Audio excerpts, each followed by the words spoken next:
დიახ, საუბარი დავიწყოთ იმით, რომ საქალაქო სასამართლოში ამ წუთებში შეაქვს სწორედ პროკურატურის წარმომადგენლებს 22 ტომიანი საქმე, რის შემდეგაც პროცედურების მიხედვით საქმე უნდა დაეწეროს წილისყრით რომელიმე მოსამართლეს, ამის შემდეგ კი ცნობილი გახდება ბოლო დროის ერთ-ერთ ყველაზე რეზონანსულ საქმეზე, რომელ საათზე ჩატარდება დღეს სასამართლო პროცესი. დიღმის წინასწარი მოთავსების იზოლატორში ელოდებიან ბრალდებულების სასამართლოს ხდომას, თუმცა პირველებმა გავარკვიეთ, რომ დღევანდელ სასამართლოს ხდომაზე დაკავებულები არც ერთ სიტყვას არ იტყვიან. მიუხედავად იმისა, რომ ადვოკატები ამტკიცებენ, რომ საქმეში არ არსებობს არანაირი მტკიცებულება ბრალის დადგენილებაში, მხოლოდ სიტყვები არის თავმოყრილი და არანაირი მტკიცებულება ბრალდების დამადასტურებელი, მაინც სტრატეგიულად მიჩნიეს ბრალდებულებმა და ადვოკატებმა, რომ ახლა დუმილის უფლების გამოყენება უფრო სწორი იქნება, რის გამოც დღეს ვერ მოვისმენთ ბიზნესმენ ლევან ჯანგველაძის მკვლელობის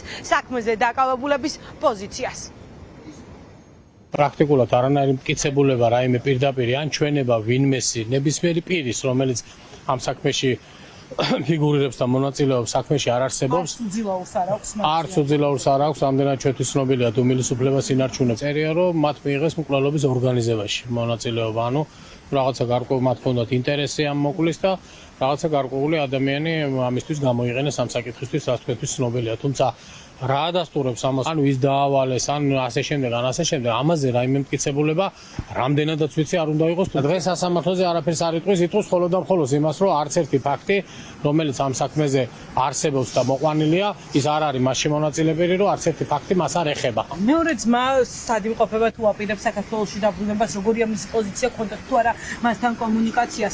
კომუნიკაცია ამ ეტაპზე არ მქონია, უბრალოდ დროც არ იყო, რომ კომუნიკაცია მქონოდა ბატონ დავით მექაძესთან, თუმცა უახლოეს პერიოდში მექნება და გაგაცნობთ მის. ანუ არიცით აპირებს თუ არა საქართველოში? ამ ეტაპზე უბრალოდ არ მქონია, ვერ მოვასწარე ფიზიკურად. 226 დემოქრის მე-6 ნაწილით, ანუ მისი უკიდურესი ნაწილი წარადგინა ბრალდება. აშკარად ძალიან მშრალია ეს ბრალდება. ვინმე ადებს ხელს კონკრეტულად გიორგის, მისი მამხილებელი ჩვენება არსებობს? ჩემთვის როგორც ცნობილია, არ არსებობს ასეთი კონკრეტული მამხილებელი მტკიცებულება. მით უმეტეს ჩვენების სახით. მიუხედავად იმისა, რომ ფაქტობრივად პოზიციას ვერ აფიქსირებდა, შესაძლოა სასამართლომ მოიაზროს, რომ იგი თავს დამნაშავე და არ ცნობს, ამასთან მიმართებაში თუნდაც ალტერნატივის სახით ჩვენ მზად ვართ სასამართლოს შევთავაზოთ გირაო. ეს არის დასტური იმისა, თუ რაოდენ დიდია მოწადინება, რომ ყოველგვარი ზედმეტი პათეტიკის გარეშე ვამბობ, რომ ამ საქმეზე ობიექტური ჭეშმარიტება დადგინდეს. არე, ედავება ჩემი დაცვის ქვეშ გყობს, ვითომ მან დაინახა გელა უძილაური. მაგრამ ეს ფიზიკურად აბსურდულია, რადგან ვიდეო ჩანაწერი არსებობს, სადაც მამუკა ბაღდავაძე მხოლოდ მანქანას ატრიალებს, არ შესულა თავის საწყობში და არც არაფერი, როცა იქ გელა უძილაური იმყოფებოდა. შესაბამისად, ანუ ის ფაქტი და ის გარემოება, რომ მამუკა ბაღდავაძემ იმ დღეს დაინახა გელა უძილაური, შესაბამება სიცრუეს. ხომ არ აქვს ჩვენება მიცემული თავად უძილაურს თქვენი დაცვის ყოფის წინააღმდეგ? ჩემი დაცვის ქვეშ ყოფის წინააღმდეგ უძილაურს ვერანაირი ჩვენება ვერ ეკნებოდა, ვინაიდან მას არანაირი კონტაქტი არ ჰქონდა.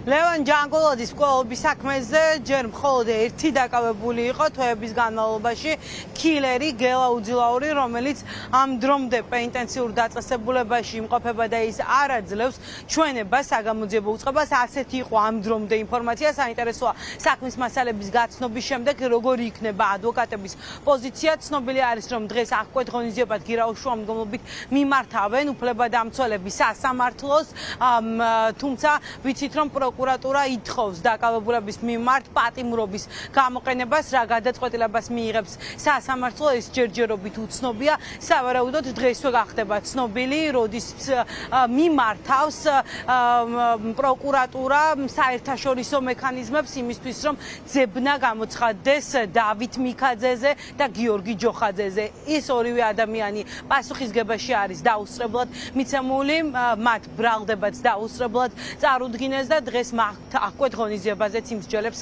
რა თქმა უნდა, საქალაქო სასამართლო.